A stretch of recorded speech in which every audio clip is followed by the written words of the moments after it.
Aujourd'hui, dimanche 7 mars 2021, un jour de repos, un jour de gloire pour Jésus-Christ dans le monde. Amen. Jésus-Christ appelle ses fidèles à bien discerner le temps dans lequel nous nous trouvons aujourd'hui.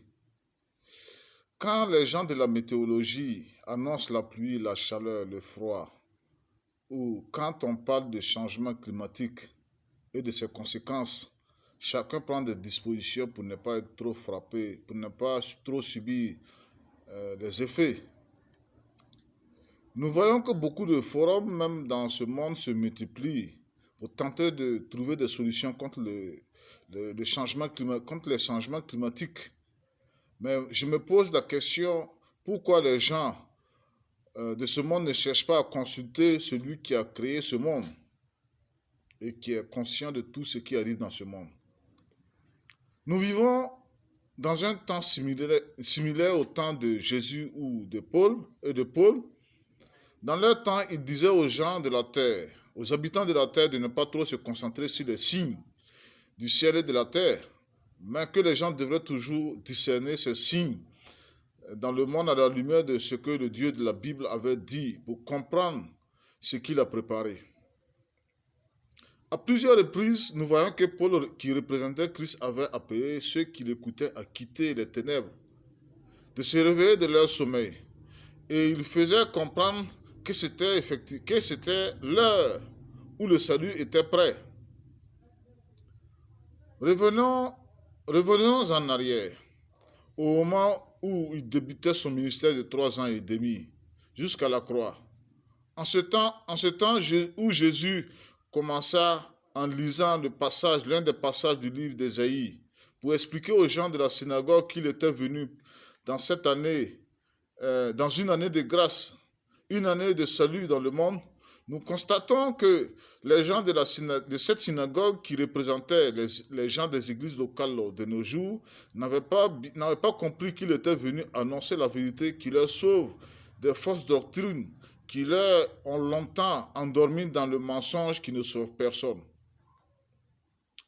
Frères et sœurs en Christ, je vous dis encore aujourd'hui que notre génération se trouve dans une année identique à celle de Paul, de Jésus, où il disait aux gens de quitter leur mauvaise vie et de marcher désormais comme Jésus avait marché loin du péché dans le monde.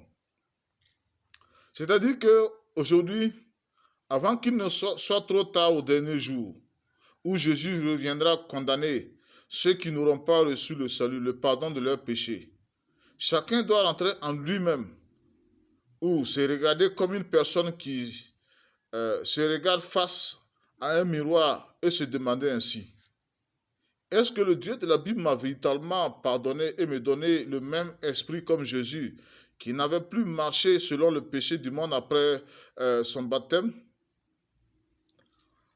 Car lorsque Jésus était dans la chair comme toi et moi, nous voyons que Jésus, qui est l'exemple parfait de tout chrétien, ne faisait plus rien en cachette. Il n'exploitait pas les gens comme le font les grands de ce monde pour s'enrichir. Il ne convoitait ni la femme, ni aucune chose du prochain. Il ne marchait pas dans la jalousie. Il n'avait pas le temps pour aller fréquenter des prostituées dans des bars ou dans des hôtels. Il n'avait pas le temps de fumer de la cigarette ou la drogue. Il ne buvait pas d'alcool pour se rendre ivre.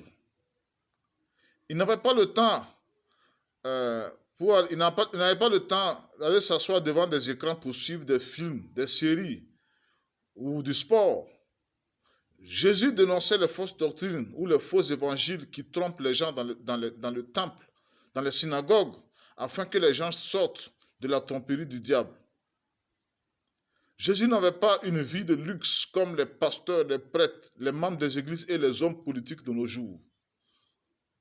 Bien que Jésus, tout comme Paul, avait le droit de réclamer un salaire par les dîmes et les offrandes à ceux qu'ils enseignaient la parole de Dieu, Jésus n'a jamais pris une seule pièce d'argent de la main de qui que ce soit, parce que celui qui se dit chrétien à l'image de Jésus ou Paul est un serviteur de Dieu dans le monde Et c'est le Père qui va le payer son salaire au dernier jour après ce monde passager.